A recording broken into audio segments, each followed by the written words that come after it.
이반이라는 이름의 병사가 25년이라는 긴 세월 동안 충실하게 왕을 섬기고 제대했다. 대령은 그에게 제대 증서를 건네고 작별 악수를 했으며 그것으로 군 복무는 끝났다. 이반의 모든 재산은 낡은 배낭 안에 다 들어갔다. 갈아입을 속옷 한 벌, 산전수전을 다 겪은 낡은 군복, 그리고 주머니 속에 딱딱한 호밀빵 조각 3개가 전부였다. 그는 들판의 바람처럼 자유로웠지만 그만큼 가난하고 외로웠다. 온 세상에 그를 기다리는 사람은 아무도 없었고 갈 곳도 전혀 없었다. 하지만 병사는 낙담하는 데 익숙하지 않았다. 이반은 배낭을 어깨에 메고 발길 닿는 대로 먼지 나는 길을 걸어갔다. 그가 걷는 동안 머릿속에는 군 복무 시절의 기억들이 스쳐 지나갔다. 전우들의 얼굴, 전투의 연기, 보초를 서던 추운 밤들. 그는 많은 것을 보고 많은 것을 배웠다. 비록 재물은 모으지 못했지만 그의 마음은 병사의 지혜로 가득했고 영문은 마르지 않는 행운에 대한 믿음으로 충만했다. 그는 생각했다. 괜찮아. 늙은 병사도 어딘가에서는 쓸모가 있겠지. 머리는 어깨 위에 붙어 있고 팔다리도 멀쩡하니 행복을 위해 더 필요한 건 없어. 저녁 무렵 길은 그를 숲 가장자리로 이끌었다. 이반이 보니 길가에 백발의 노인이 앉아 있었는데 찢어진 옷을 입은 아주 가난한 사람이었다. 그는 병사에게 떨리는 손을 내밀어 자선을 구했다.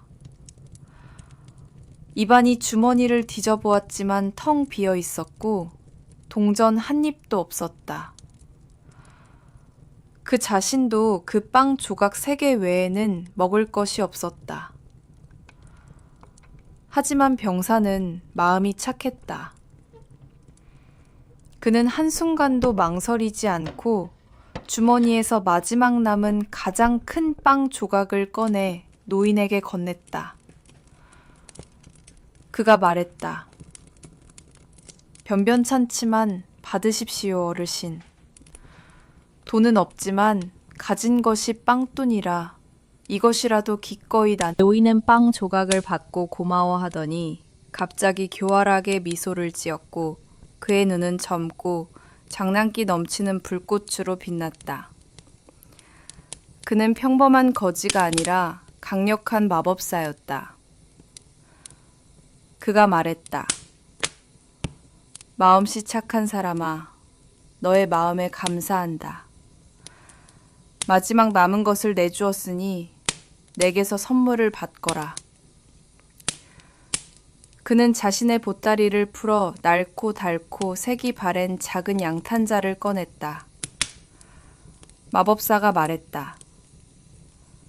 이건 보통 양탄자가 아니라 진짜 나는 양탄자란다. 어디로 날아가라고 말만 하면 순식간에 세상 어느 곳이든 데려다 줄 것이다. 이 말을 끝으로 노인은 절을 하고는 마치 처음부터 없었던 것처럼 즉시 사라졌다. 이반은 양탄자를 들어 손으로 돌려보았다. 그는 씩 웃으며 생각했다. 이 노인 정말 농담도 잘하는군. 하지만 혹시 모르지. 그는 양탄자를 풀밭에 펴고 그 위에 책상다리를 하고 앉아 선물을 시험해보기 위해 장난삼아 명령했다. 이봐, 나는 양탄자.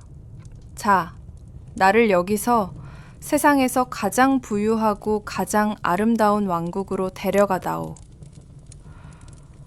그의 말이 채 끝나기도 전에 양탄자는 부드럽게 땅에서 떨어져 공중으로 솟아올라 나무 꼭대기 위로 그를 실어 날랐다. 병사는 너무 놀라 양탄자 가장자리를 꽉 붙잡을 수밖에 없었다. 그는 숲과 들판 위를, 강과 산 위를 날았고 그의 아래로는 도시와 마을들이 스쳐 지나갔다. 마침내 그는 아래에서 꽃피는 계곡에 펼쳐진 아름다운 왕국을 보았다. 하얀 성벽으로 둘러싸인 수도 한가운데에는 황금 돔을 가진 웅장한 궁전이 서 있었다. 하지만 이반의 주의를 끈 것은 그것이 아니었다. 궁전 옆 무성한 정원 속에 설탕처럼 하얀 돌로 지어진 외롭고 날씬한 탑이 솟아 있었다. 그 탑에는 문도 계단도 없었고 아찔한 높이에 어둡게 보이는 단 하나의 창문만 있을 뿐이었다. 틈전한 호기심에 이반은 자신의 양탄자를 신비로운 탑 가까이로 향하게 했다. 창문으로 날아가 안을 들여다본 그는 얼어붙었다. 그곳, 밝은 방 안, 조각된 나무 책상에 앉아있는 공주는 병사가 숨이 멎을 정도로 이제껏 본 적 없는 아름다움을 지니고 있었다. 그녀의 머리카락은 잘 익은 밀 색깔이었고 눈은 깊은 호수처럼 파랬다. 하지만 그를 놀라게 한 것은 그녀의 아름다움만큼이나 그녀의 모습이었다. 그녀는 포로에게 어울릴 법한 울거나 슬퍼하는 모습이 아니라 조용히 크고 오래된 책을 읽고 있었고 그녀의 시선은 맑고 지혜로우며 평온했다. 그녀가 바로 현명한 옐레나였다. 그들의 시선이 아주 짧은 순간 마주쳤다. 이반은 서둘러 탑에서 멀어져 도시 광장에 내려앉았다. 군중 속에 섞여 그는 사람들에게 아름다운 공주에 대해 묻기 시작했다. 사람들은 그에게 그녀가 이 나라 왕의 딸, 현명한 옐레나라고 말해 주었다. 그녀는 너무나 똑똑해서 세상에서 일어나는 모든 일을 보고 알 수 있었다. 어리석고 지루한 구혼자들에게 지친 그녀는 스스로 이 탑에 자신을 가두고 자신에게서 3번 숨어 들키지 않는 사람과만 결혼하겠다고 선언했다. 광장의 한 늙은 장인이 이반에게 이야기했다. 그 구혼자들이 얼마나 많았는지. 전 세계에서 왕자, 공작, 왕족들이 몰려들었지. 그들은 이게 간단한 장난인 줄 알았소. 병사는 들으며 그 실패자들의 행렬을 상상했다. 사람들은 그에게 우스꽝스럽고 한심한 시도들을 설명해 주었다. 한 고귀한 공작은 왕궁 지하 저장고의 빈 와인통에 숨었지만 옐레나는 책을 보지도 않고 말했다. 내 약혼자의 심장이 왼쪽 3번째 지하 저장고에 있는 와인통 안에서 뛰는 소리가 들리는구나. 또 다른 교활한 왕자는 초원에서 가장 큰 건초더미에 파묻혔지만 공주는 그저 비웃으며 이 이상한 게임의 조건은 가혹했지만 공정했다. 공주에게 발각된 사람은 즉시 수치를 당하며 왕국을 떠나 다시는 돌아오지 말아야 했다.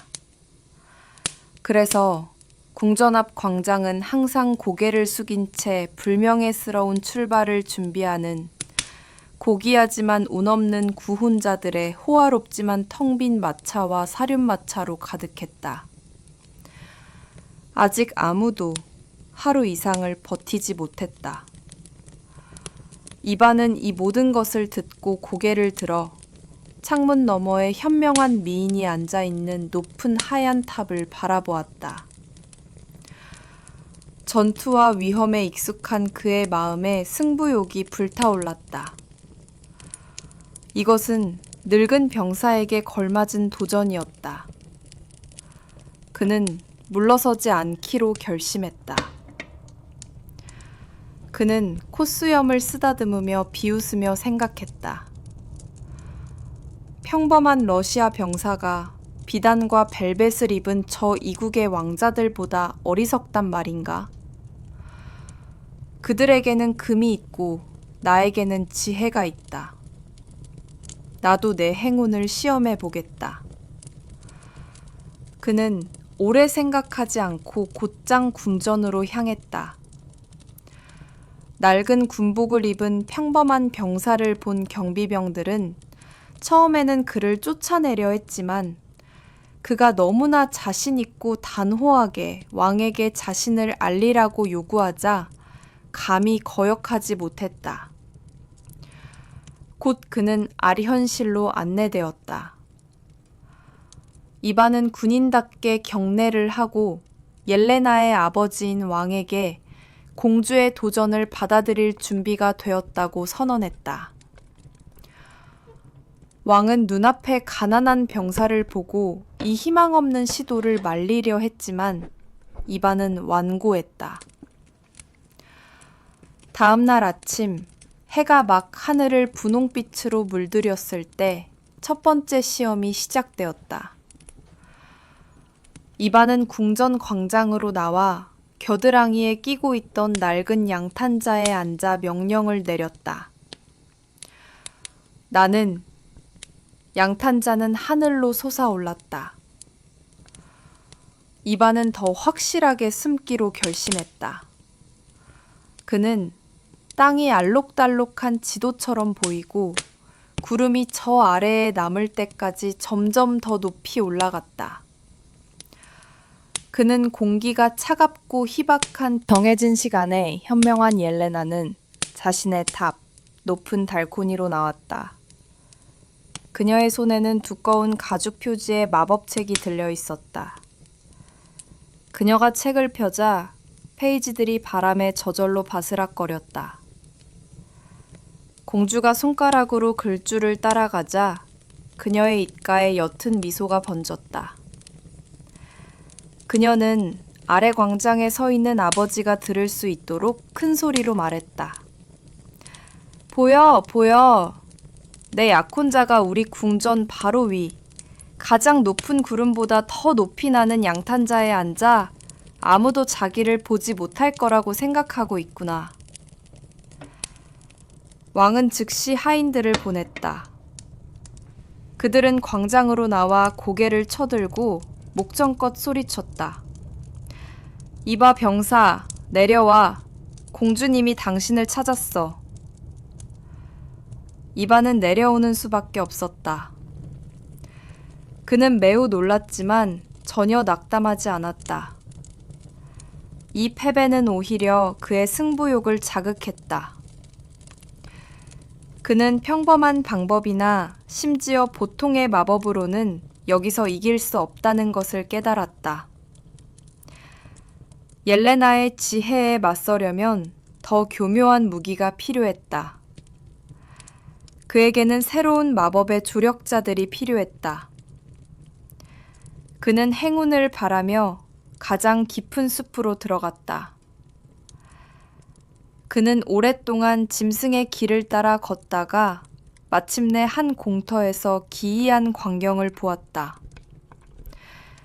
발굽과 술 달린 꼬리를 가진 작고 털이 덥수룩한 두 악마가 땅을 구르며 서로 주먹질을 하며 맹렬히 싸우고 있었다. 이반은 가까이 다가가 무엇 때문에 싸우는지 물었다.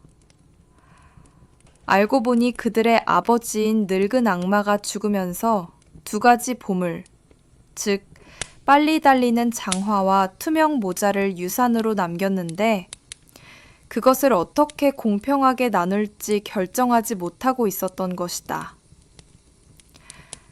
이반은 뒷머리를 극적이며 주묘한 채 하며 그들의 다툼을 해결해 주겠다고 제안했다. 그가 말했다. 이 어리석은 악마들아, 그런 사소한 것 때문에 싸우다니. 내가 도와주지. 내 총이 보이나? 내가 이 총알을 쏠 것이다. 너희는 그 총... 그렇게 간단하고 공정한 해결책에 기뻐한 악마들은 즉시 동의했다. 그들은 조가심에 깡충깡충 뛰며 준비 자세를 취했다. 이반은 자신의 낡은 부싯돌 총을 들어 하늘을 겨누고 쏘았다. 총알은 윙 소리를 내며 멀리 날아갔다. 악마들은 덤불을 부수고 마른 잎사귀 먼지를 일으키며 전속력으로 숲 가장 깊은 곳으로 그것을 쫓아 달려갔다. 그리고 병사는 한순간도 지체하지 않고 빨리 달리는 장화를 신고 땅에서 투명 모자를 집어 머리에 눌러쓰고는 사라져버렸다. 다음 날 아침 두 번째 시험이 시작되었다. 이번에 이반은 더 교활하게 행동하기로 결심했다. 그는 투명 모자를 쓰고 모든 사람에게 보이지 않게 되어 조용히 경비병들을 지나 옐레나의 탑 발코니 바로 아래에 섰다. 그는 그녀의 드레스 자락에 손이 닿을 수 있을 만큼 가까이 서 있었다. 병사는 아무도 자신을 보지 못하니 절대 찾을 수 없을 것이라고 확신했다. 그는 심지어 약간 장난을 쳐서 공주에게 얼굴을 찡그려 보이기도 했다. 정해진 시간에 현명한 옐레나는 다시 마법책을 들고 발코니로 나왔다. 그녀는 오랫동안 눈살을 찌푸리며 페이지 위로 손가락을 움직이다가 갑자기 웃음을 터뜨렸다. 그녀가 낭낭하게 외쳤다. 보여, 보여.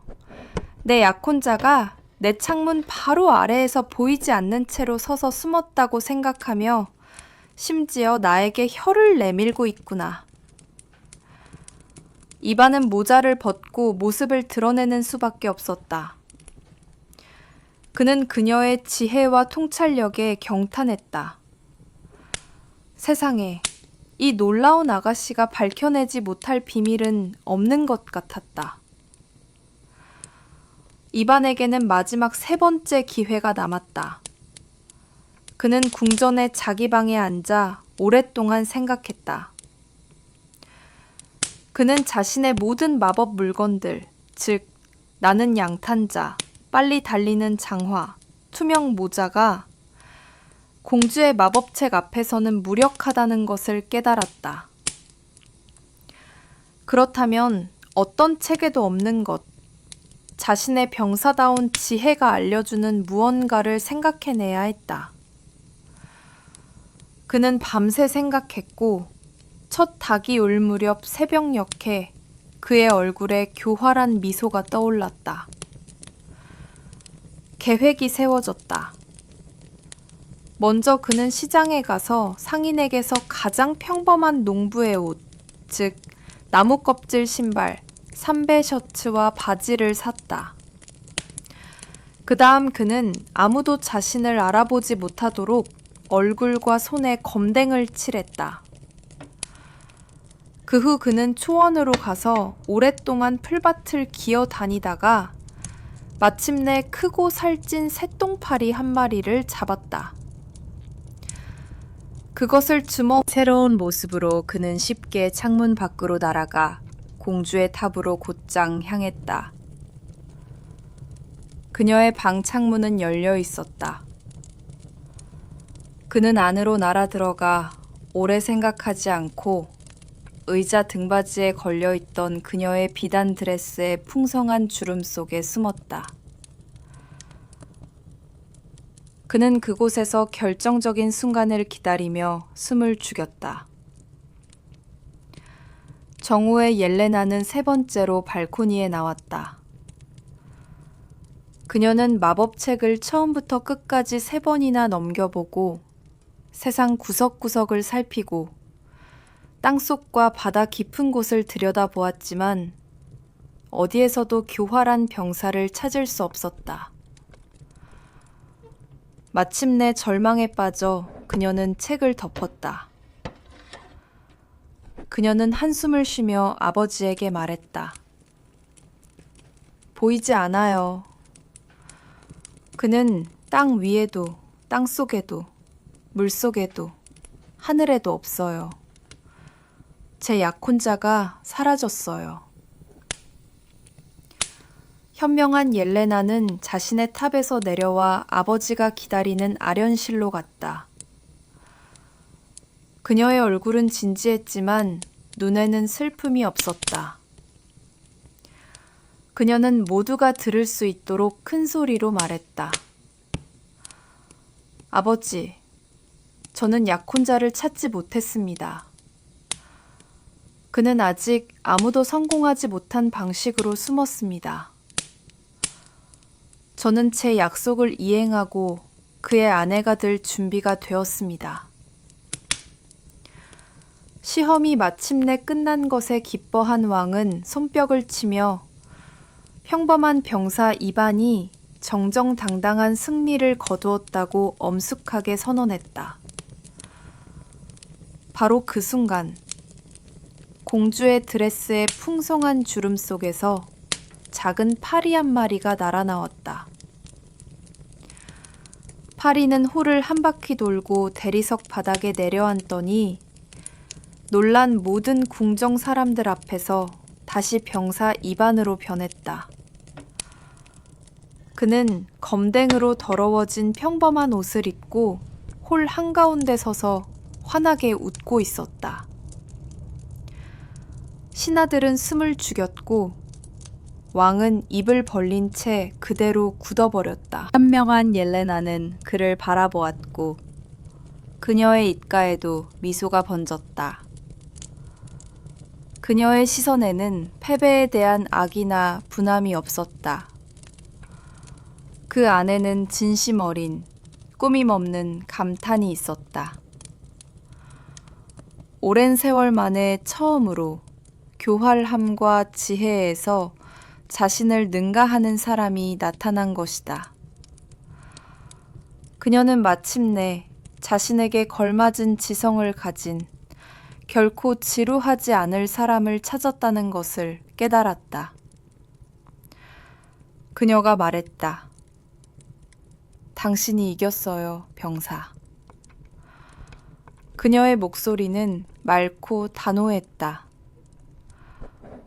당신의 지혜가 나의 마법보다 더 날카롭고 나의 모든 책보다 더 현명했어요. 나는 당신의 아내가 되는 것에 동의해요. 그녀는 그에게 다가가 손을 내밀었다.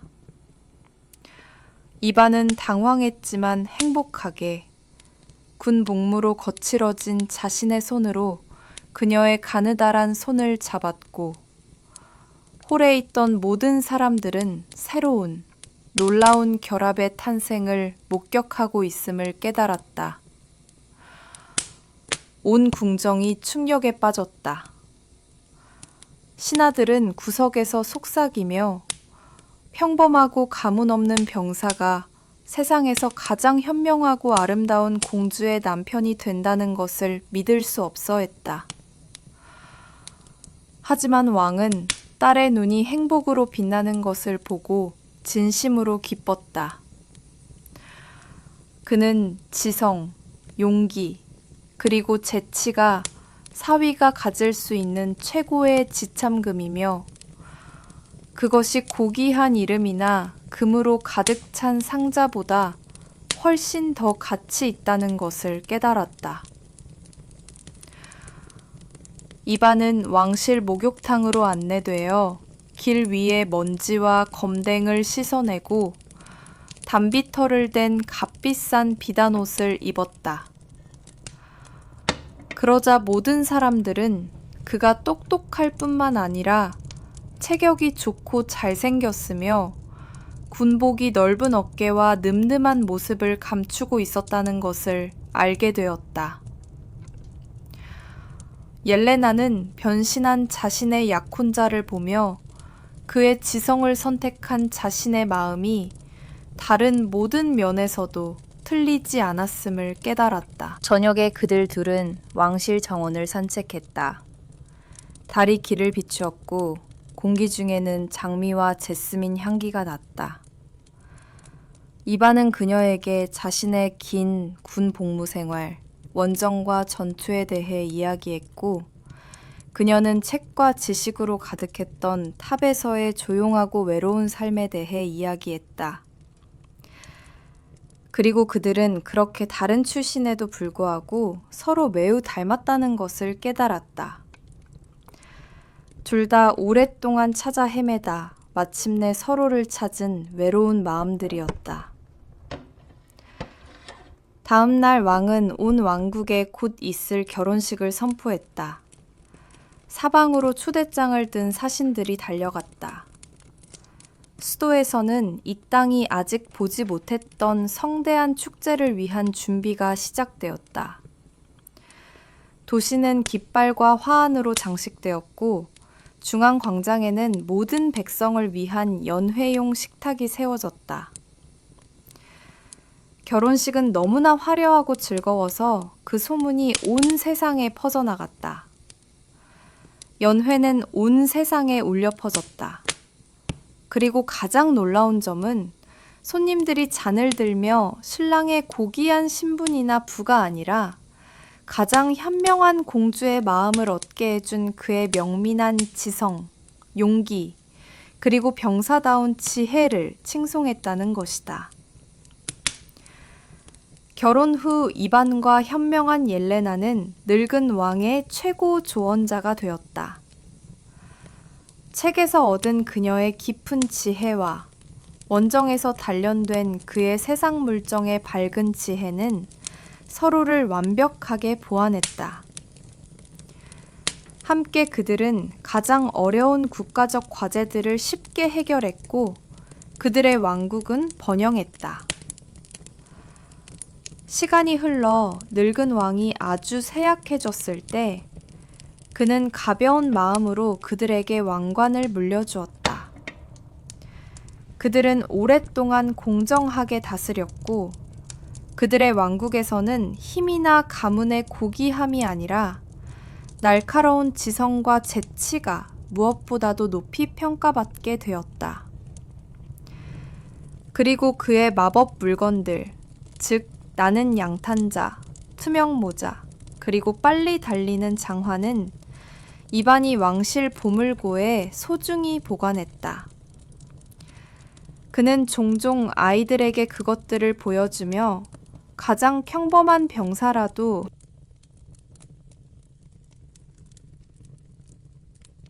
옛날 옛적 어느 왕국, 어느 나라에 베렌데이라는 이름의 왕이 살고 있었습니다.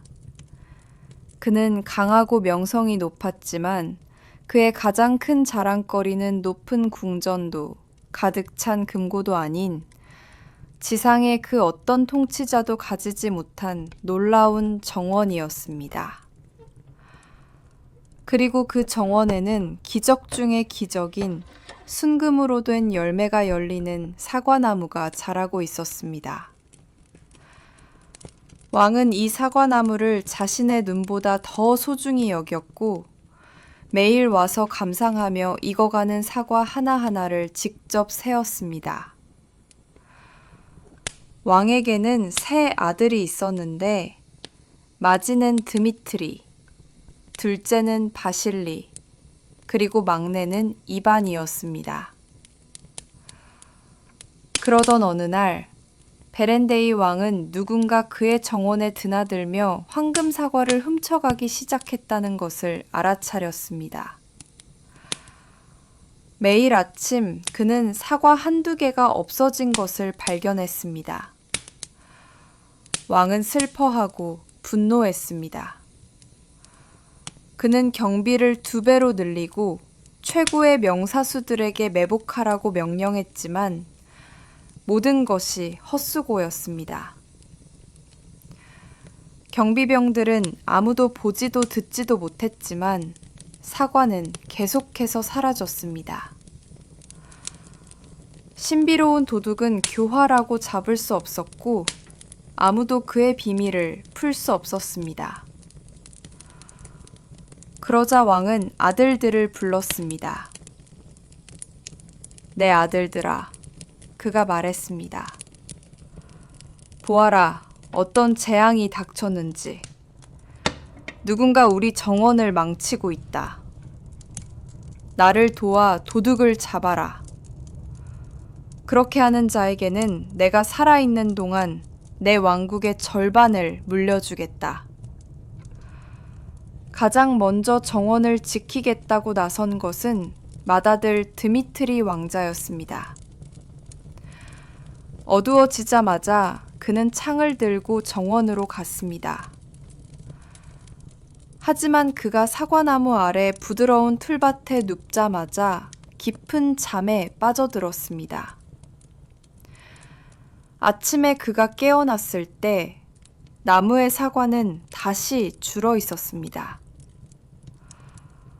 아버지에게는 밤새 눈을 붙이지 않았지만 아무도 보지 못했다고 말했습니다.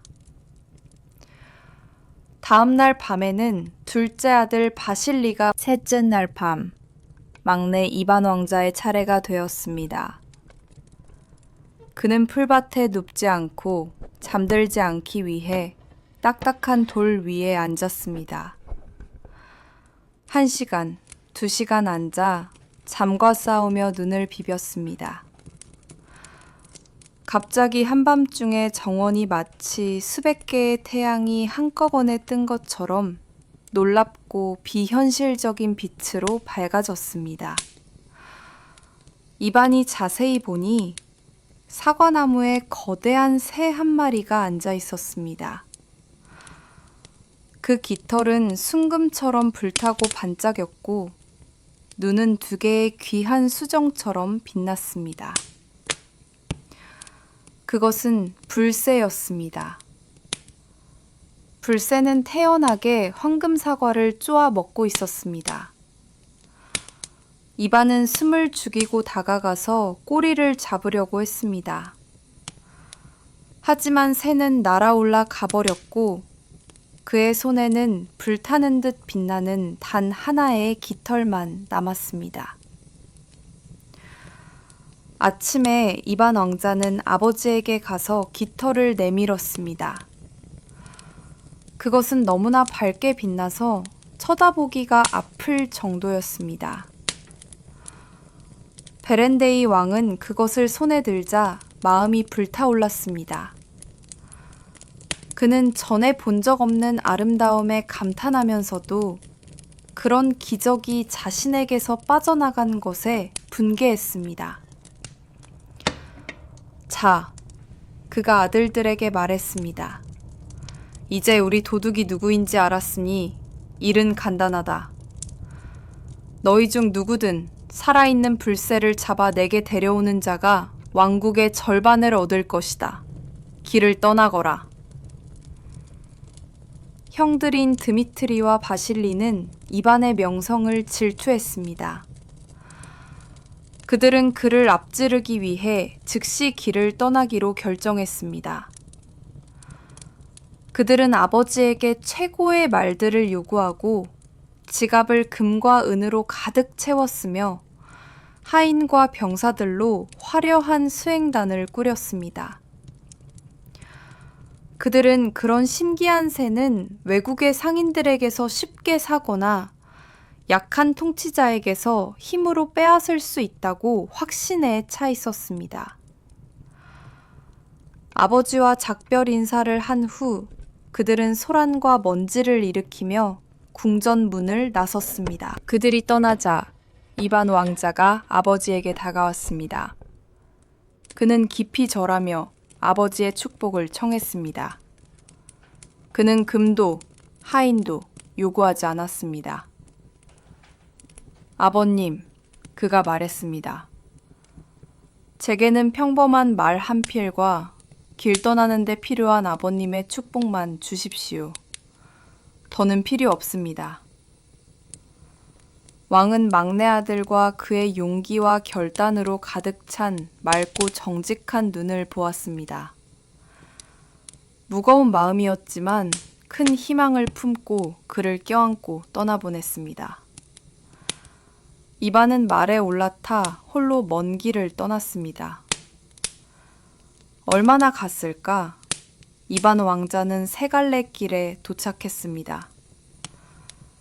갈림길 한가운데에는 거대한 회색 돌이 서 있었고 거기에는 이런 글이 새겨져 있었습니다. 오른쪽으로 가는 자는 말을 잃되 자신은 무사할 것이요. 왼쪽으로 가는 자는 자신은 죽되 말은 무사할 것이요. 직진하는 자는 장가를 들 것이다. 이반은 어떤 길을 선택할지 고민했습니다. 하지만 그는 운명을 시험하지 않고 길을 바꾸지 않기로 했습니다. 직진하겠다. 그가 결심했습니다. 무슨 일이 있든. 그리고 그는 자신의 말을 고든 길로 향하게 했고 돌의 세 가지 예언이 어떻게든 그의 운명 속에서 이루어질 것이라는 사실을 아직 알지 못했습니다. 그는 고든 길을 따라 조금 가니 날이 저물고 있었습니다. 이반도 지쳤고 그의 말도 지쳤습니다. 그는 푸른 초원에서 말에서 내려 안장을 풀고 풀을 뜯게 한 후 자신은 넓게 퍼진 떡갈나무 아래에서 쉬려고 누워 깊은 잠에 빠졌습니다. 그리고 새벽에 깨어났을 때 그의 말은 흔적도 없이 사라진 것을 보았습니다. 그는 초원 전체를 뒤지고 말을 불렀지만 대답은 침묵뿐이었습니다.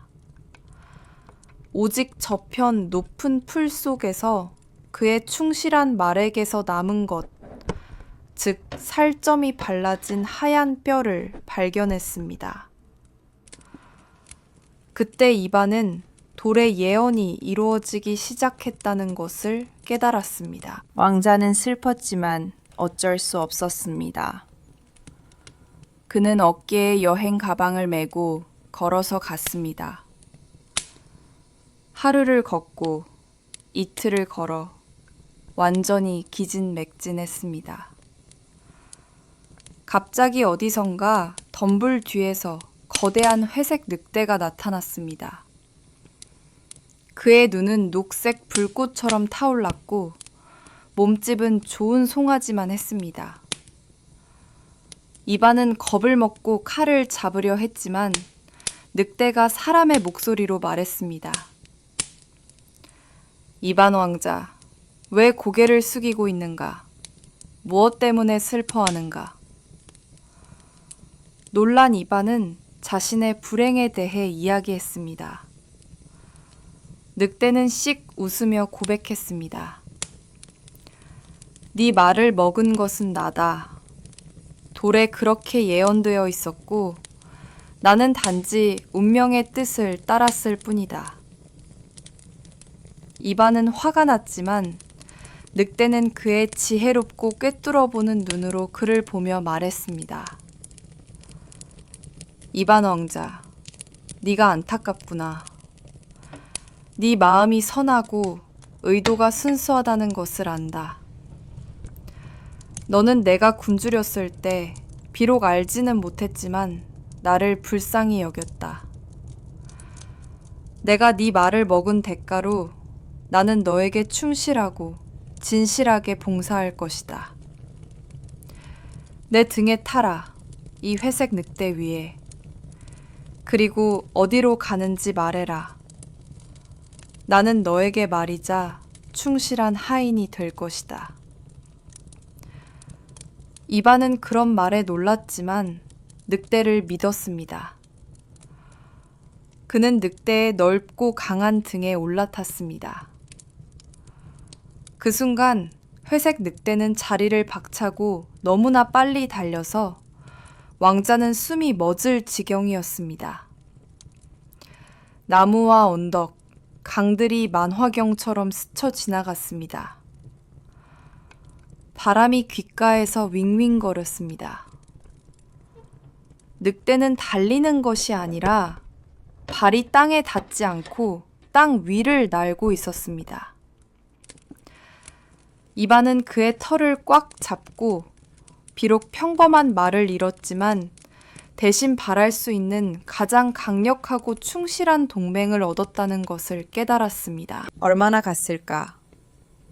회색 늑대는 이반 왕자를 아주 먼 왕국으로 데려왔습니다. 그는 아프론 왕의 수도를 둘러싼 높은 흰 벽 앞에서 멈췄습니다. 이반 왕자, 내 말을 잘 들어라. 늑대가 말했습니다. 이 벽 너머 정원에 황금 새장 속에 불새가 앉아 있다. 지금은 밤이라 모든 경비가 잠들어 있다. 너는 벽을 넘어 곧장 정원으로 가서 새를 잡아라. 하지만 내 명을 기억해라. 새는 가져가되 황금 새장은 건드리지 마라. 새장을 만지면 큰일이 날 것이다. 이반은 늑대에게서 뛰어내려 벽을 넘어 왕의 정원으로 잠입했습니다. 사방은 고요했고 달빛 아래 분수만이 조용히 소리를 냈습니다. 곧 그는 정자를 보았고 그 안에는 황금 새장이 있었습니다. 새장 안에는 불새가 앉아 있었고 그 새에게서 나오는 빛 때문에 정원 전체가 대낮처럼 밝았습니다. 이반은 다가가서 문을 열고 조심스럽게 새를 손에 들었습니다. 새는 그의 가슴에 순순히 안겼습니다. 그는 이미 돌아서서 떠나려 했지만 마지막 순간에 탐욕이 그를 사로잡았습니다. 이렇게 멋진 새를 새장 없이 어떻게 데려가지? 그가 생각했습니다. 새장 자체도 보물이잖아. 그리고 그는 손을 뻗어 조각된 황금문을 만졌습니다. 그 순간 정원 전체에 귀가 먹먹할 듯한 종소리와 소음이 울려 퍼졌습니다. 알고 보니 새장에는 수백 개의 은방울이 묶여 있었습니다. 사방에서 경비병들이 달려와 이반을 붙잡아 불명예스럽게 아프론 왕에게 끌고 갔습니다. 한밤중에 잠이 깬 왕은 몹시 분노했습니다. 네가 감히 이 쓸모없는 도둑놈아, 내 가장 큰 보물을 탐내다니. 그가 소리쳤습니다. 하지만 이반이 누구이며 왜 왔는지에 대한 이야기를 듣고는 조금 누그러졌습니다. 좋다, 아프론 왕이 말했습니다. 네 아버지는 위대한 통치자이니 나는 그와 다투고 싶지 않다. 네가 나를 위해 봉사한다면 너를 용서하고 불새와 새장까지 주겠다. 이웃 왕국 쿠스만 왕에게 황금갈기 말이 있다. 나는 오랫동안 그 말을 꿈꿔왔다. 나를 위해 그 말을 구해오면 불새는 네 것이 될 것이다. 만약 그렇게 하지 못하면 온 세상에 베렌데이 왕의 아들이 평범한 좀도둑이라고 알리겠다. 이반 왕자는 고개를 숙이고 회색 늑대에게 돌아와 부끄러워하며 자신의 실패를 이야기했습니다. 늑대는 그를 꾸짖지 않고 깊은 한숨만 내쉬었습니다. 에휴, 이반 왕자, 내가 경고하지 않았느냐. 내 말을 듣지 않아서 이런 화를 자초했구나. 뭐 이미 벌어진 일이니 어쩔 수 없지. 내 등에 타라. 쿠스만 왕에게 데려다 주겠다. 일을 맡았으면 감당할 수 없다고 말하지 마라. 그는 다시 이반을 등에 태웠고 그들은 이전보다 더 빨리 달렸습니다. 곧 그들은 쿠스만 왕국에 도착했습니다. 늑대는 왕의 마구간 흰 벽 앞에서 멈췄습니다. 이제 내 말을 더 주의 깊게 들어라. 그가 말했습니다. 마구간으로 가라. 거기 모두 잠들어 있다. 황금갈기 말을 데려와라. 하지만 보아라. 그 옆벽에는 보석이 박힌 황금곡비가 걸려 있다. 그것을 건드리지 마라. 곡비 없이 그냥 말을 끌고 나와라. 그렇지 않으면 또 큰일이 날 것이다. 이반은 마구간으로 몰래 들어갔습니다. 가장 먼 마구간에서 그는 황금 갈기 말을 보았습니다. 그 말의 갈기와 꼬리는 마치 순금으로 짜인 듯 어둠 속에서 태양처럼 빛났습니다. 이반은 그를 감탄하며 바라보다가 조용히 마구간에서 끌어냈습니다.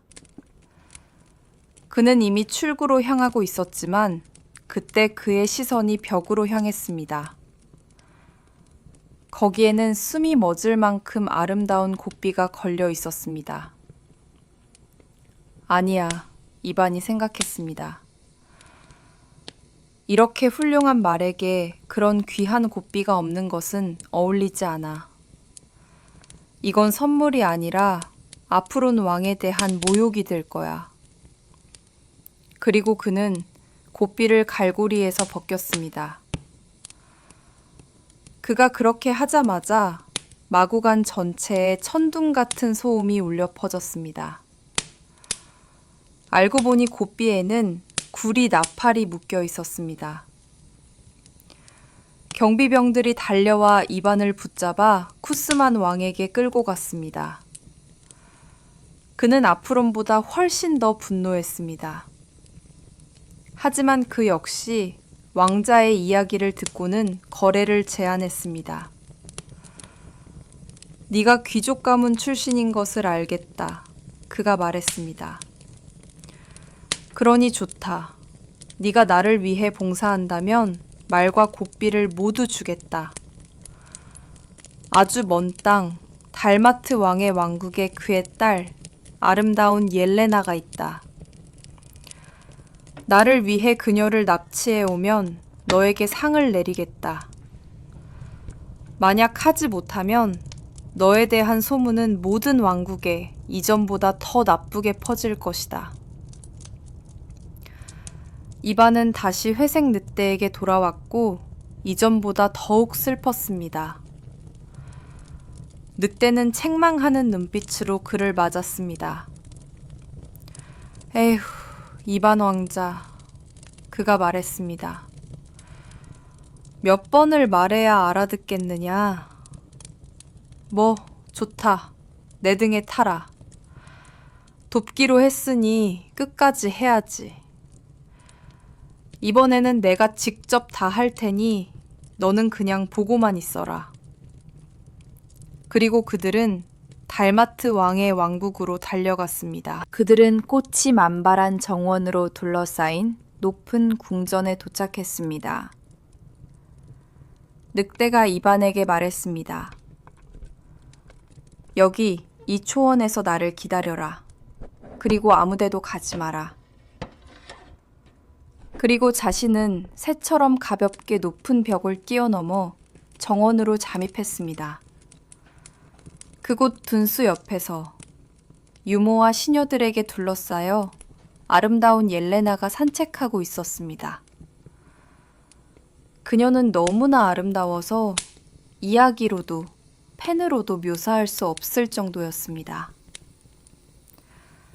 늑대는 공주가 꽃을 꺾기 위해 수행단에서 멀어질 때까지 기다렸다가 덤불 뒤에서 뛰쳐나와 조심스럽지만 단단히 그녀를 붙잡아 등에 메고 다시 달려갔습니다. 유모와 시녀들은 비명을 질렀고 경비병들이 달려와 추격에 나섰습니다.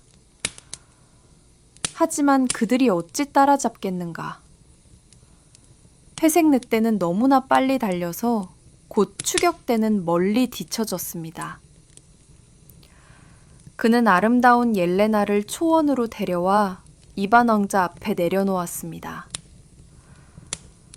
이반은 그녀를 보고 자신이 빠졌다는 것을 깨달았습니다. 그는 그런 비현실적인 아름다움을 늙고 사악한 쿠스만 왕에게 넘겨줄 수 없었습니다. 그는 그녀를 위해 온 세상과 싸울 준비가 되어 있었습니다. 그리고 옐레나는 자신을 그토록 감탄하며 바라보는 젊고 용감한 구원자를 보며 그녀의 마음속에 사랑이 싹트는 것을 느꼈습니다. 그들은 돌아가는 길에 올랐지만 이반 왕자는 슬펐습니다. 내가 이제 어떻게 쿠스만 왕의 얼굴을 보겠는가? 그가 늑대에게 말했습니다. 나는 그에게 아름다운 옐레나를 넘겨줄 수 없다. 회색 늑대는 그를 안심시켰습니다. 내가 너를 곤경에 내버려 두지 않을 것이다. 이번에도 내가 너를 도와주겠다. 내 계획은 이렇다. 내가 아름다운 옐레나로 변할 테니 네가 나를 왕에게 데려가라. 그는 기뻐하며 나를 진짜 공주로 받아들일 것이다. 그동안 너는 진짜 말을 타고 진짜 그들은 그렇게 했습니다. 쿠스만 왕국에 가까워지자 늑대는 땅에 몸을 부딪혀 아름다운 옐레나와 똑같은 모습으로 변했습니다. 이반은 그를 왕에게 데려갔습니다. 왕은 너무나 기뻐서 바뀐 것을 눈치채지 못했습니다. 그는 온 세상을 위한 잔치를 열고 기쁘게 이반에게 귀한 곡비와 함께 황금 갈기말을 내주었습니다. 이반은 시간을 지체하지 않고 말에 올라타 앞에 아름다운 옐레나를 태우고 떠났습니다. 하루가 지났습니다. 신부 역할을 하던 회색 늑대는 쿠스만 왕이 잔치 후에 잠들기를 기다렸다가 다시 자기 모습으로 돌아와 사라졌습니다. 그는 쉽게 이반과 옐레나를 따라잡았습니다. 이제 그들 셋은 함께 계속 나아갔습니다. 그들이 아프론 왕국에 가까워지자 이반은 다시 슬픔에 잠겼습니다. 내가 어떻게 말을 내주겠는가? 나 자신도 이 말이 마음에 드는데. 늑대가 다시 말했습니다. 슬퍼하지 마라. 이제 내가 황금 갈기말로 변할 테니 네가 나를 아프론 왕에게 데려가라. 이반은 동의했습니다. 늑대는 땅에 몸을 부딪혀 황금 갈기말과 똑같은 모습으로 변했습니다. 이반은 그를 아프론 왕에게 데려갔습니다. 왕은 너무나 기뻐서 왕자에게 어떻게 감사해야 할지 몰랐습니다. 그는 즉시 황금 세장 속의 불새를 그에게 내주었습니다. 이반은 새를 받아 진짜 말에 아름다운 옐레나와 함께 타고 떠났습니다. 그리고 회색 늑대는 아프론 왕에게 하루 머문 후 다시 자기 모습으로 돌아와 그들을 따라잡았습니다. 이제 이반 왕자는 그가 꿈꿀 수 있었던 모든 것을 가졌습니다. 황금 세장 속의 불새도, 황금 갈기말도, 그리고 아름다운 신부, 아름다운 옐레나도. 그들은 처음에 늑대와 헤어졌던 그 장소에 도착했습니다. 회색 늑대가 멈췄습니다. 자, 이반 왕자. 그가 말했습니다. 이반, 옐레나, 그리고 말은 계속 나아갔습니다. 조금 가다가 그들은 쉬기로 했습니다. 날이 더웠습니다. 이반은 말에서 내려 나무 그늘 아래 풀밭에 누워 깊은 잠에 빠졌습니다. 바로 그 순간 어디선가 그의 형들인 드미트리와 바실리가 초원으로 나타났습니다. 그들은 빈손으로 화가 나고 망신당한 채 집으로 돌아가고 있었습니다. 잠든 이반과 그 옆에 자신들이 얻지 못한 모든 보물을 보자 그들의 마음은 검은 질투심에 눈이 멀었습니다. 운 좋은 녀석이 바로 이런 놈이군. 드미트리가 석식거렸습니다. 모든 걸 자기가 차지하고 우리는 빈손으로 남았어. 그렇게는 안 되지, 바실리가 대답했습니다. 그를 죽이고 전리품을 우리가 가져가자. 아버지께는 우리가 다 얻었다고 말하는 거야. 그들은 공모하여 칼을 뽑아 잠든 동생을 무자비하게 해치웠습니다. 그리고 그들은 불새와 황금갈기 말을 빼앗고 약혼자의 시신 위에서 울고 있는 아름다운 옐레나에게 위협했습니다. 입 다물어라. 아버지께 이것들을 모두 우리가 얻었다고 말해라. 그렇지 않으면 너도 똑같이 만들어주겠다. 겁에 질린 옐레나는 동의할 수밖에 없었습니다. 한편 회색 늑대는 자신의 늑대일로 그곳을 지나가다가 갑자기 불길한 낌새를 느꼈습니다. 그의 마음은 나쁜 예감에 꽉 조여왔습니다. 그는 입안의 흔적을 따라 달려가 곧 초원에서 그의 숨없는 시신을 발견했습니다. 그 위에는 이미 검은 까마귀가 그의 맑은 눈을 쪼아 먹으려고 맴돌고 있었습니다. 늑대는 격분했습니다. 그는 까마귀가 낮게 내려오기를 기다렸다가 뛰어올라 그의 새끼, 아기 까마귀를 붙잡았습니다. 늙은 까마귀가 애원했습니다. 내 새끼를 건드리지 마라, 회색 늑대여. 아, 그래? 늑대가 대답했습니다. 그렇다면 너는 아주 먼 땅으로 날아가 나에게 생명의 물과 죽음의 물을 가져오너라. 가져오면 네 새끼를 풀어주겠다. 까마귀는 날아갔고 늑대는 기다렸습니다. 곧 까마귀는 부리에 2개의 작은 병을 물고 돌아왔습니다. 늑대는 먼저 죽음의 물을 입안의 상처에 뿌리자 상처가 즉시 아물었습니다. 그런 다음 그에게 생명의 물을 뿌렸습니다. 이반 왕자는 깊은 숨을 쉬고 기지개를 켜며 눈을 떴습니다. 아, 정말 깊이 잤구나. 그가 말했습니다. 깊이 잤지. 늑대가 대답했습니다. 내가 아니었다면 너는 영원한 잠을 잤을 것이다.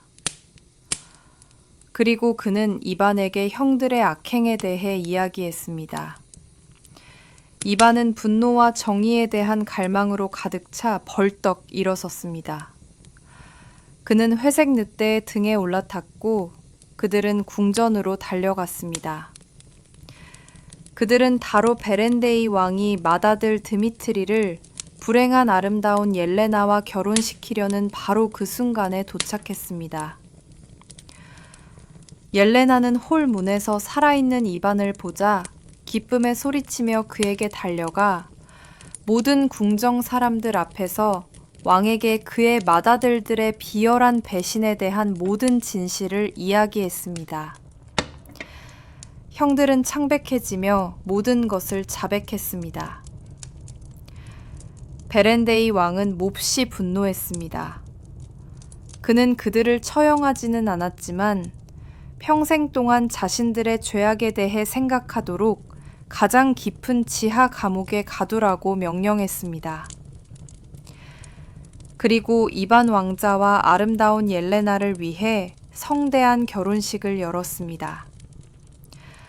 잔치는 온 세상에 울려 퍼졌습니다. 베렌데이 왕은 약속대로 이반에게 왕국의 절반을 물려주었습니다. 그리고 회색 늑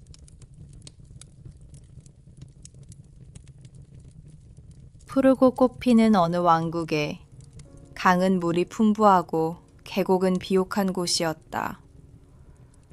그곳을 현명하고 정의로운 왕이 다스렸다.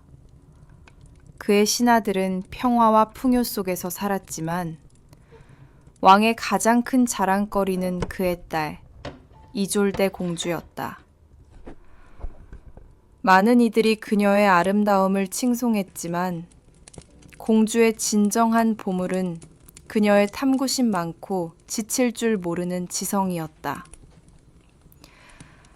다른 공주들이 비단에 술을 놓는 법을 배우는 동안 이졸대는 누렇게 바랜 고서의 페이지에서 시간의 흔적을 읽는 법을 배웠다. 거대한 왕립 도서관은 그녀의 두 번째 집이 되었다. 그곳, 먼지 쌓인 두루마리들 사이에서 그녀는 역사를 공부하고 고대 언어를 해독했으며 오래전 잊힌 마법에 대한 전설을 탐욕스럽게 읽었다. 하지만 목가적인 평화는 영원할 수 없었다. 공포는 전투의 굉음과 함께 왕국에 찾아온 것이 아니라 이 사람 저 사람에게 전해지는 조용한 속삭임으로 찾아왔다. 그 속삭임은 번번이 더욱 커지고 무서워졌다. 처음에는 산에서 내려온 목동들이 용의 산 쪽에서 들려오는 이상하고 낮은 웅성거림과 매캐한 타는 냄새에 대해 이야기했다. 그 후 상인들은 공포에 질려 창백해진 얼굴로 고갯길 위 태양을 잠시 가렸던 거대한 그림자와 그들의 말들이 공황 상태에 빠져 흩어졌던 일에 대해 이야기했다. 곧 산비탈의 숲 일부가 새까맣게 타버렸다는 소문이 퍼지기 시작했다. 아무도 그 괴물을 보지 못했다. 하지만 그 보이지 않는 존재감은 이미 공기를 공포로 물들였고 불안에 가득 찬 모든 시선은 용해산으로 향했다. 불안한 소문이 궁전에 닿자 왕은 자문회의를 소집했다. 그의 첫 번째 고문인 말볼리오가 주도적으로 발언했다. 그는 통찰력 있는 눈빛을 가진 노인으로 왕이 그의 지혜를 무한히 신뢰했다. 바로 그가 공포에 이름을 붙였다. 그는 오직 불과 파괴만을 가져오는 용에 대한 고대 전설을 이야기했다. 그런 악과는 협상하지 않습니다. 그의 목소리는 단호하고 설득력 있었다. 그는 즉시 왕국 최고의 기사들을 보내 괴물을 그 소굴에서 처치해야 한다고 주장했다. 그의 말 한마디 한마디는 백성을 위한 걱정처럼 현명한 조언처럼 들렸다. 그리고 그의 거짓된 지혜에 눈이 먼 왕은 명령을 내렸다. 말볼리오에게 설득된 왕은 명령을 내렸다. 명성 높은 헥터경이 이끄는 12명의 최고 기사단이 용해산으로 향했다. 그들의 갑옷은 태양 아래 빛났고 마음속에는 곧 있을 승리에 대한 확신이 불타올랐다. 일주일이 지났지만 원정에서 돌아온 사람은 아무도 없었다. 그들을 뒤따라 보낸 수색대는 산 기슭에서 뒤틀린 검 몇 자루와 녹아내린 투구 몇 개만을 발견했다. 시체도 싸움의 흔적도 없이 오직 불타버린 땅뿐이었다. 그들의 용맹은 재가 되었고 산의 침묵은 그들의 도전에 대한 가장 무서운 대답이 되었다. 공포가 왕국을 얼어붙게 했고 이제 아무도 산에 무자비하고 무적의 악이 살고 있다는 것을 의심하지 않았다. 첫 번째 부대의 전멸 소식은 이웃 나라들로 퍼져나가 공포뿐만 아니라 허영심도 불러일으켰다. 수도에는 명예와 공주의 손을 갈망하는 외로운 기사들이 모여들기 시작했다. 곰가죽을 두른 북쪽의 강력한 기사, 곡도를 든 남쪽의 교활한 용사, 바다 건너온 젊고 열정적인 왕자까지 모두가 자신이 바로 그 괴물을 물리칠 사람이라고 확신했다. 그들은 홀로 산으로 향했지만 모두의 운명은 같았다.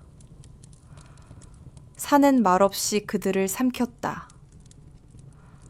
그들은 명예를 위해 산으로 갔지만 망각만을 찾았고 산 기슭은 서서히 부서진 야망의 묘지로 변해갔다. 이졸대는 도서관 창문에서 이 오만의 왕국이 공포에 마비된 채 멈춰있는 동안 이졸대는 도서관에 틀어박혔다.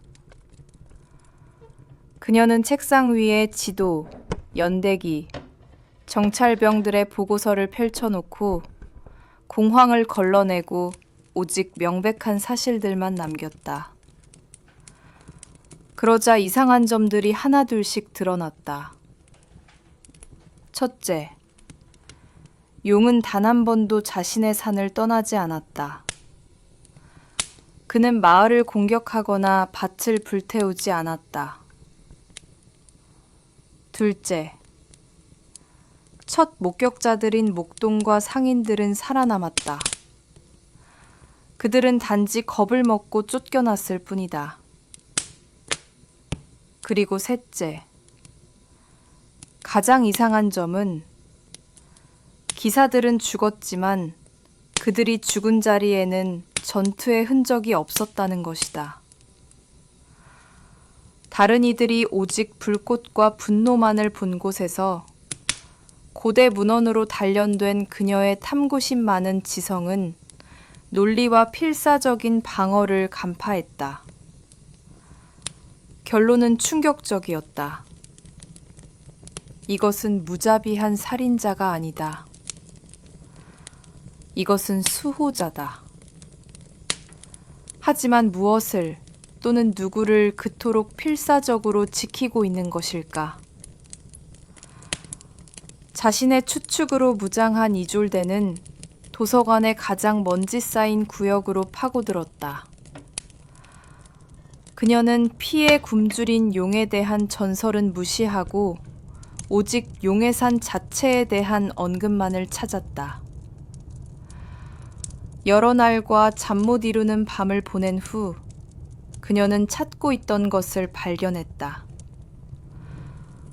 그러자 먼지 쌓이고 모두에게 잊힌 책들이 갑자기 그녀에게 말을 걸어 왕국을 휩쓴 원시적인 공포보다 훨씬 더 오래되고 복잡한 진실을 드러냈다. 오래전 잊힌 당원으로 쓰인 고대 연대기에서 그녀는 산속 깊은 곳에 있는 강력한 유물을 지키기로 맹세한 고대 기사단, 심장의 수호자들에 대해 읽었다. 그리고 가장 중요한 것은 연대기에는 수호자들과는 검의 언어가 아닌 땅과 마법 자체의 언어인 고대 언어로 소통한다고 적혀 있었다. 이졸대는 더 이상 기사들을 확실한 죽음으로 보내서는 안 된다는 것을 유혈 사태에 지치고 자신의 말을 들어주지 않을 것임을 깨달은 공주는 절박한 결정을 내렸다. 그녀 자신이 용의 산으로 가기로 했다. 전투가 아니라 협상을 위해서. 하룻밤 만에 그녀는 고대 언어의 몇 가지 핵심 문구를 익혔다.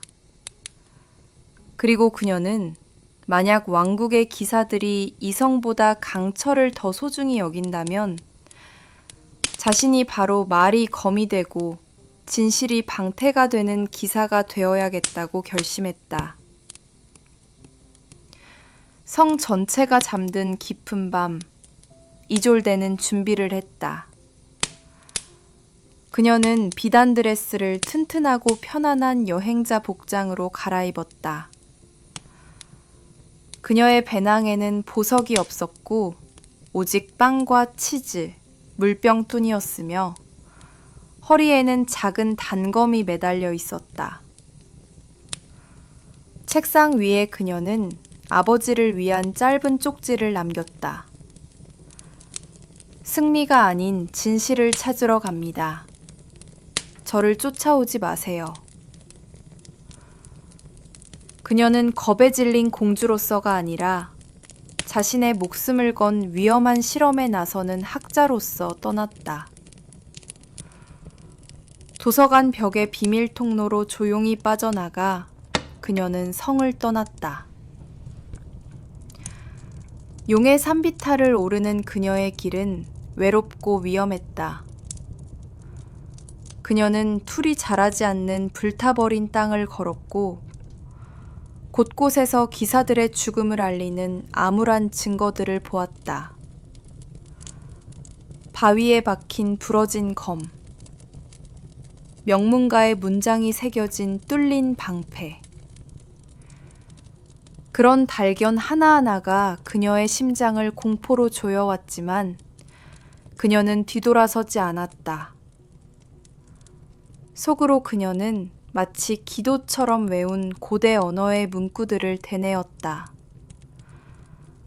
그녀는 자신의 무기인 지식이 이제 그녀의 발밑에 녹슨 쓰레기로 놓여있는 모든 강철보다 더 강하기를 바라며 타인의 용맹의 묘지를 걸었다.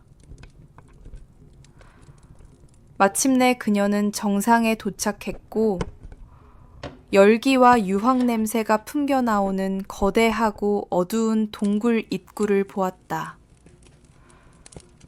그녀가 안으로 한 걸음 내딛자 어둠 속에서 바위가 흔들릴 정도의 낮고 우르릉거리는 포효가 울려 퍼졌다. 어둠 속에서 거대한 머리가 나타났다.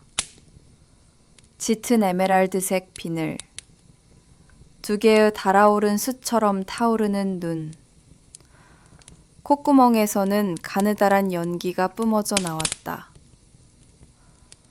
용은 그 끔찍한 장엄함을 모두 드러내며 동굴에서 천천히 걸어 나왔다. 그녀 앞에는 전설 속 괴물이 아니라 비늘과 불꽃으로 구현된 산의 원시적인 힘 그 자체가 서 있었다.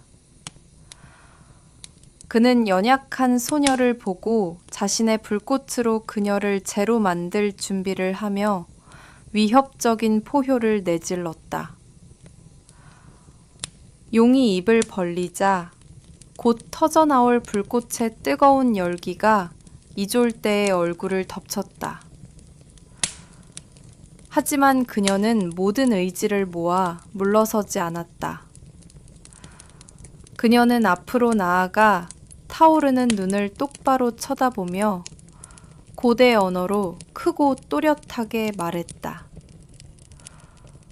산의 수호자여, 나는 검이 아닌 말과 함께 왔소. 나는 진실을 찾고 있소. 그리고 연약하고 무게 없는 그 말은 어떤 갑옷보다도 단단하고 어떤 검보다도 날카로워 그녀를 삼킬 준비가 된 불꽃을 멈추게 했다. 용은 놀라서 멈췄다. 그의 목구멍에 불이 꺼졌다.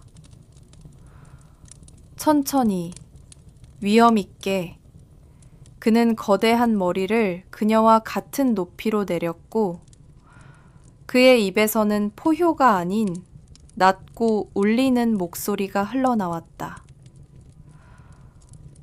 첫 존재들의 언어를 아는 필멸자여, 너는 누구인가? 공주의 용기와 고대 언어 지식에 감명받은 용은 그녀를 자신의 동굴로 초대했다. 안은 어두운 소굴이 아니라 거대한 홀이었고 중앙의 받침대 위에는 빛나는 수정, 즉 산의 심장이 놓여 있었다. 그리고 오직 불을 뿜는 데 익숙했던 입에서는 명예와 의무, 그리고 큰 슬픔으로 가득 찬 이야기가 흘러나왔다.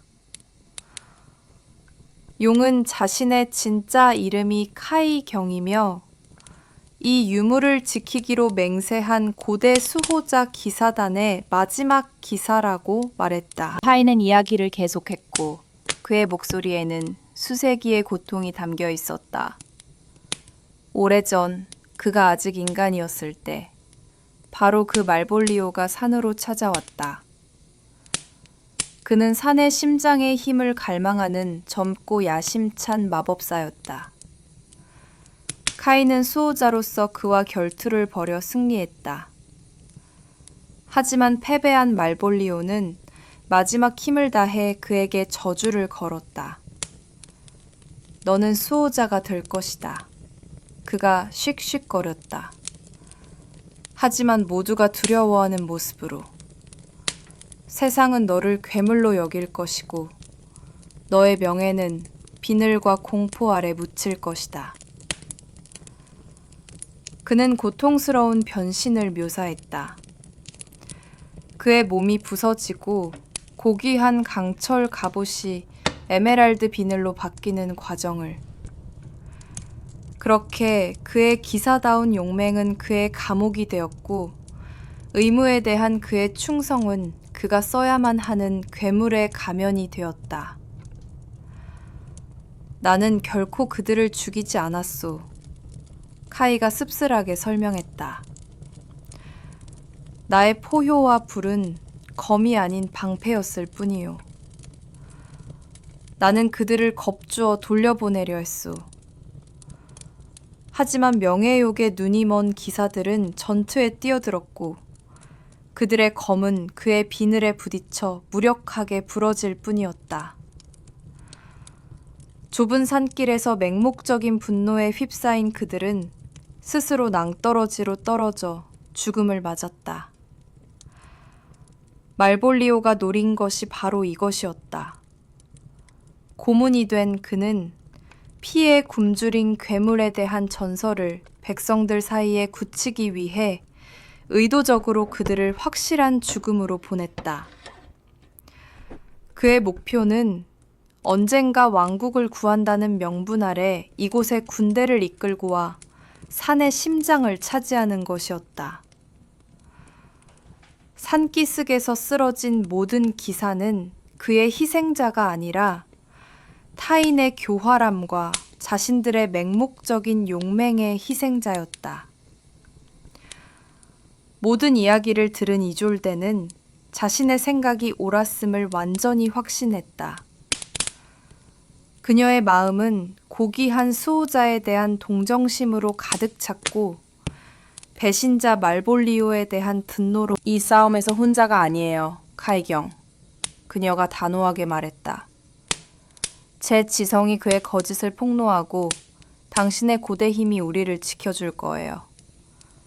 함께 당신의 이름을 되찾고 제 왕국에는 진실을 돌려줄 거예요. 수백 년 동안 지지의 말을 듣지 못했던 카이는 오랜 세월 만에 처음으로 연약한 소녀를 수호자로서가 아니라 동맹을 얻은 기사로서 바라보았다. 그렇게 산의 심장부에서 고대 유물 옆에서 새로운 가장 예상치 못한 동맹이 맺어졌다. 세상의 진실을 되돌려준다는 하나의 목표로 뭉친 연약한 공주와 강력한 용의 동맹이었다. 동맹이 맺어지자 그들은 즉시 계획 수립에 착수했다. 카이는 이졸데에게 마법사의 약점을 밝혔다. 그의 모든 힘은 그가 낮게 울리는 목소리로 말했다. 그 자신에게 있는 것이 아니라 연수정 손잡이가 달린 검은 주목나무 지팡이에 있소. 지팡이가 멀쩡한 한, 말볼리오는 무적이요. 저주를 풀려면 그것을 파괴해야 하오. 이졸데는 계략으로 움직여야 한다는 것을 깨달았다. 그들은 그녀가 궁전으로 돌아가 지팡이의 비밀을 알아내기로 결정했다. 그들의 전투는 칼이 부딪히는 소리가 아니라 동굴 속 조용한 속삭임으로 시작되었다. 그곳에서 인간의 지성과 고대의 지성, 두 지성이 공동의 적이 빠져들 그물을 짜고 있었다. 새벽에 이졸데는 더럽고 찢어진 옷을 입고 궁전으로 돌아왔다. 그녀는 아버지와 궁정 사람들에게 자신의 충성스러운 경비병들을 갈기갈기 찢어 죽였다는 피에 굶주린 괴물로부터 기적적으로 살아남은 가슴 아픈 이야기를 들려주었다. 말볼리오는 거짓 안도감을 보이며 그녀를 맞았고 그녀의 용기를 칭찬했다. 하지만 이제 진실을 아는 이졸대는 그의 눈에서 얼음처럼 차가운 실망의 빛을 보았다. 그는 그녀의 귀환에 짜증이 나 있었다. 그녀는 겁에 질린 희생자의 가면을 쓰고 궁전에 들어섰고 모든 이졸대는 비밀리에 하지만 체계적으로 고문의 모든 발걸음을 감시하기 시작했다.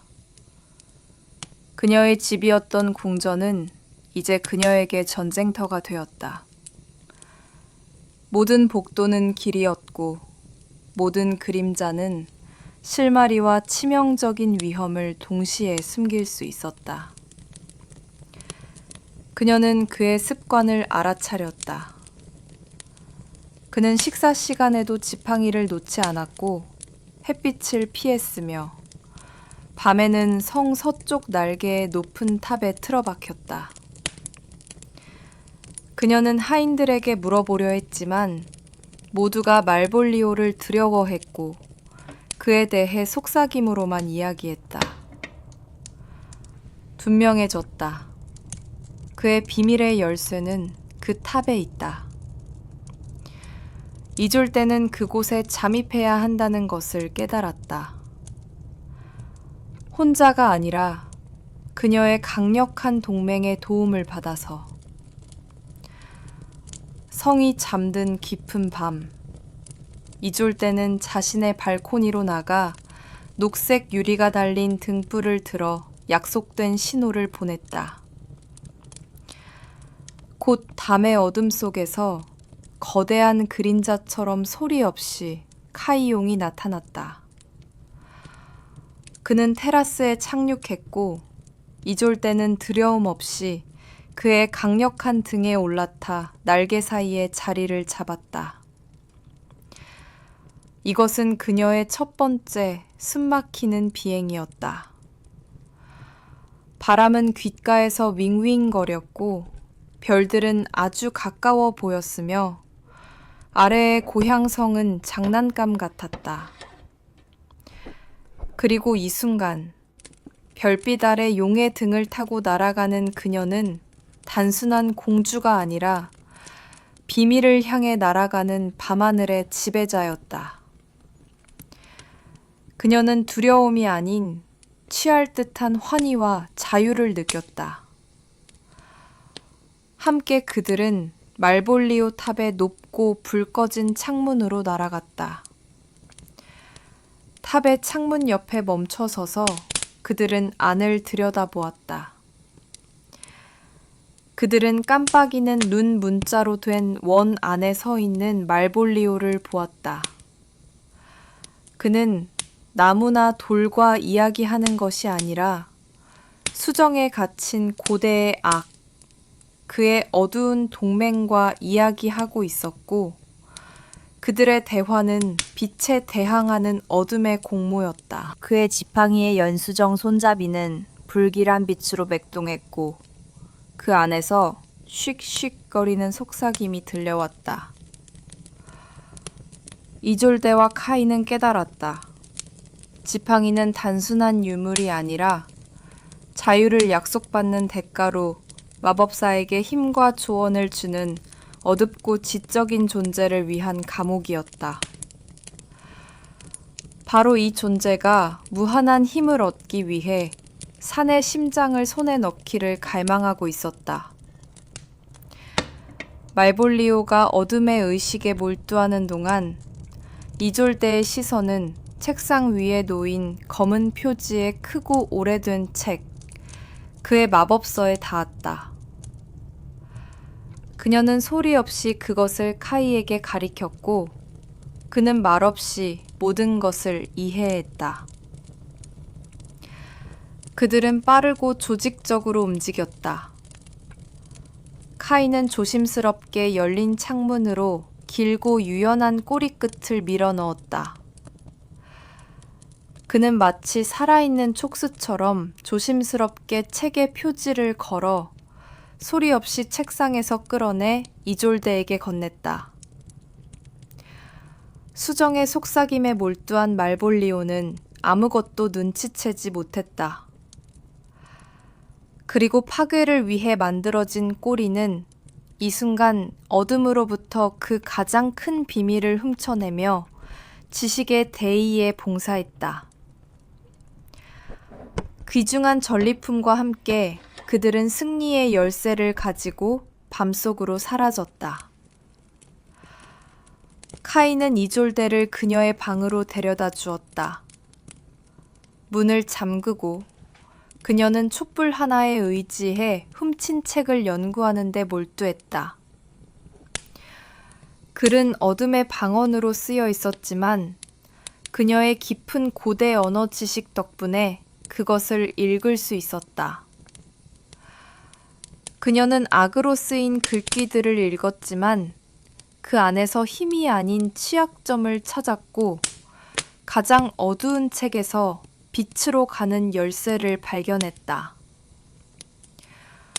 먼저 그녀는 카이에게 걸린 저주에 대한 정확한 설명이 있는 페이지를 찾았다. 그리고 그 다음에는 해제 주문을. 지팡이는 파괴할 수 있었지만 그러기 위해서는 아주 희귀한 재료가 필요했다. 수백 년 동안 아무도 본 적 없는 생물인 그리핀의 카이는 그들을 어디서 찾을 수 있는지 알고 있었다. 그들은 바위투성이 땅, 세계에서 가장 높고 접근하기 어려운 봉우리 위에 살았다. 그는 그리핀이 이방인을 용납하지 않는 자존심 강하고 위험한 생물이라고 그녀에게 경고했다. 그들은 약점이나 동정심을 보이기보다는 차라리 싸우다 죽을 것이다. 그들의 눈물을 얻는 것은 불가능해 보였다. 하지만 이졸데는 결의에 차 있었다. 그렇다면 우리는 힘의 길이 아닌 다른 길을 찾아야 해요. 그녀가 대답했다. 이제 그들에게는 새롭고 더욱 위험하지만 명확한 목표가 생겼다. 그들의 승리로 가는 길은 사나운 괴물의 둥지를 통과하는 것이었고 그들이 얻어야 할 것은 보물이 아니라 값을 매길 수 없는 것, 즉 순수한 연민 한 방울이었다.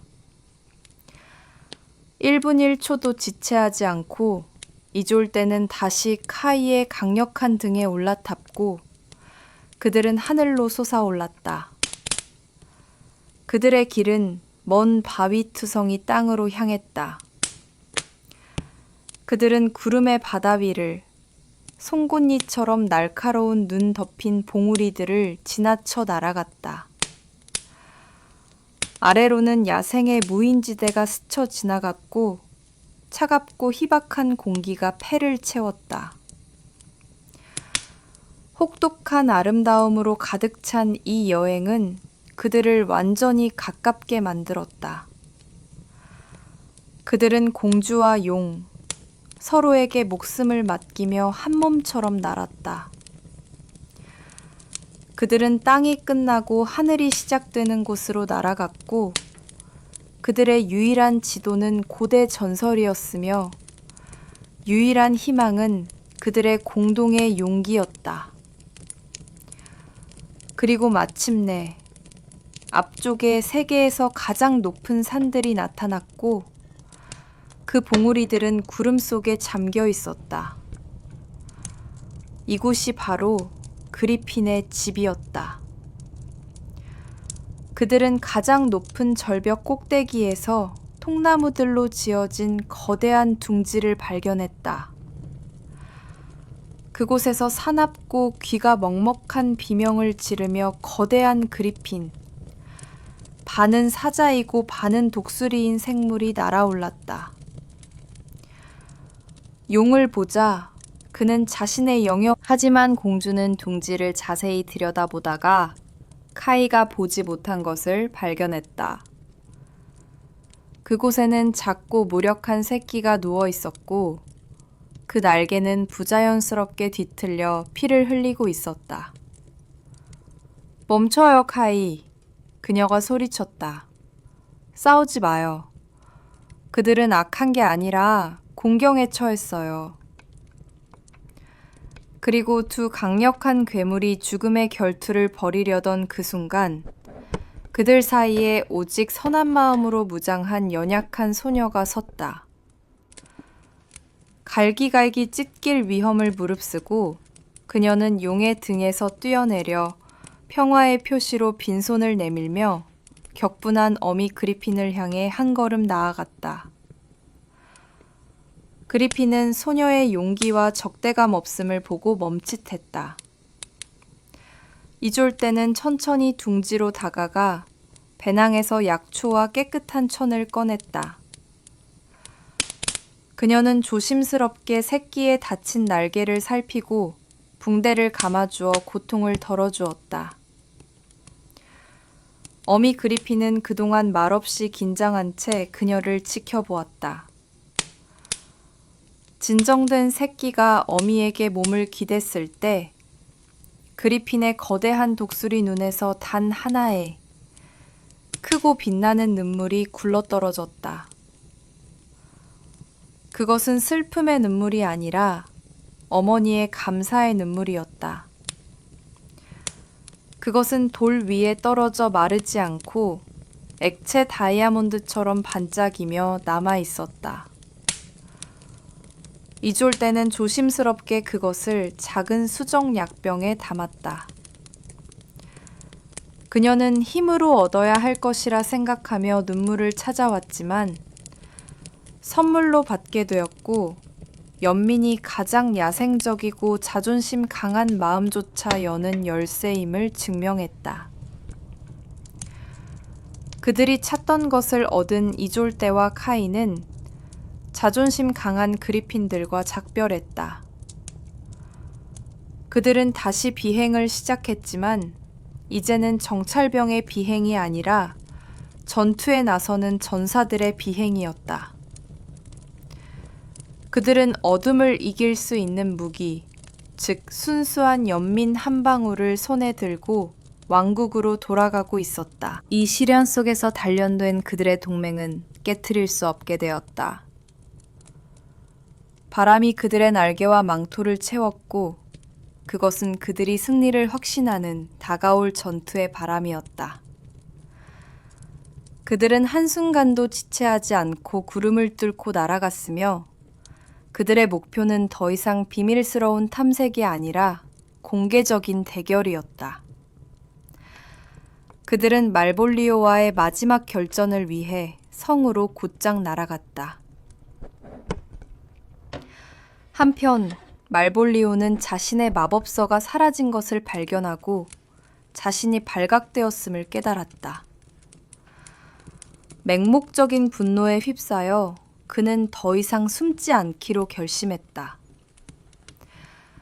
자신의 비밀 게임이 패배했음을 깨닫고 그는 왕국 전체를 걸고 공개적으로 싸우기로 결심했다.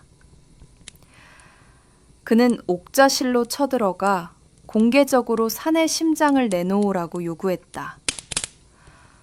경악한 왕이 거절하자 말볼리오는 땅에 역병과 시듬을 내리겠다고 악독하게 약속했다. 그는 자신의 지팡이를 높이 쳐들었고 그것은 어둠의 에너지 파동을 뿜어내기 시작했다. 모두가 보는 앞에서 궁전 화병의 꽃들이 검게 변해 재로 부서졌고 창밖의 맑은 하늘은 갑작스러운 어둠에 뒤덮였다. 위협은 명백해졌다. 말볼리오가 왕국에 자신의 어두운 의지를 내리치려던 바로 그 순간 귀가 먹먹한 소리가 울렸다. 옥저실의 거대한 스테인드 글라스 창문이 수천 개의 조각으로 산산조각 나고 안으로 빛을 가리며 카이 용이 들이닥쳤다. 그의 강력한 등에는 목덜미에 가시를 꽉 잡고 이졸대 공주가 앉아 있었다. 궁정 사람들은 괴물이 자신들을 파괴하러 날아왔다고 생각하며 공포에 질려 비명을 질렀다. 하지만 이졸대는 크고 맑은 목소리로 외쳤다. 두려워 마세요. 이분은 적이 아니라 우리의 구원자입니다. 말볼리오는 자신의 가장 끔찍한 악몽, 즉 공주와 용의 동맹을 보고 충격에 얼어붙었다. 그리고 이미 호를 삼킬 준비가 되어 있던 어둠은 용의 포효와 충격에서 벗어난 말볼리오는 분노에 휩싸였다. 전투가 시작되었다. 마법사는 용에게 어둠의 에너지 덩어리를 쏘았고 그것들은 그의 비늘에 부딪혀 폭발했다. 카이는 거대한 홀 안에서 기동하며 피했고 순수하고 맹렬한 불꽃의 흐름으로 응수했다. 이것은 단순히 선과 악의 싸움이 아니라 두 시대의 싸움이었다. 지팡이의 고대 마법대, 용의 불꽃에 더 오래된 분노. 기둥이 무너지고 테피스트리가 타들어갔다. 그동안 이졸대는 용의 등에 단단히 붙잡고 그리핀의 눈물이 담긴 약병을 꺼냈다. 그녀는 불과 그림자의 전투에 참여하지 않았다. 그녀는 자신만의 소리 없는 전투를 벌이고 있었다. 그녀는 눈물을 배낭에 있던 희귀한 달꽃의 꽃가루와 섞으며 이 전쟁을 끝내야 할 무기를 준비하며 훔친 책의 해제 주문을 속삭이기 시작했다. 말볼리오는 자신의 단순한 주문이 용에게 통하지 않는 것을 보고 지팡이의 모든 힘을 사용하기로 결심했다. 그는 그것을 머리 위로 쳐들었고 연수정은 단 한 번의 치명적인 일격을 준비하며 홀 안의 모든 빛을 빨아들이기 시작했다.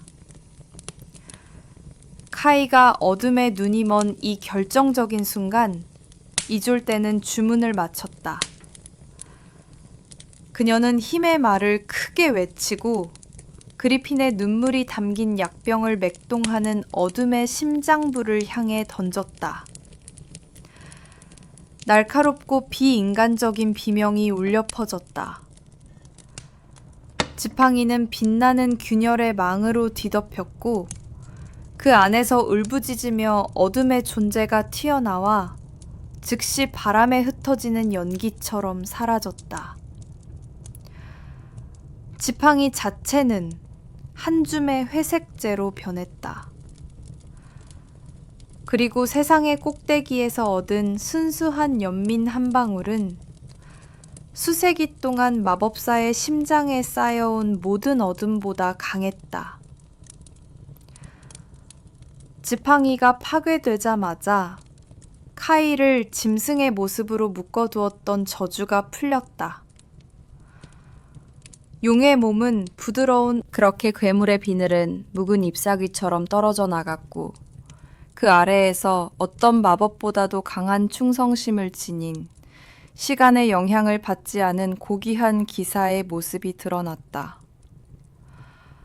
빛이 사라지자 용이 있던 자리에는 카이경이 서 있었다.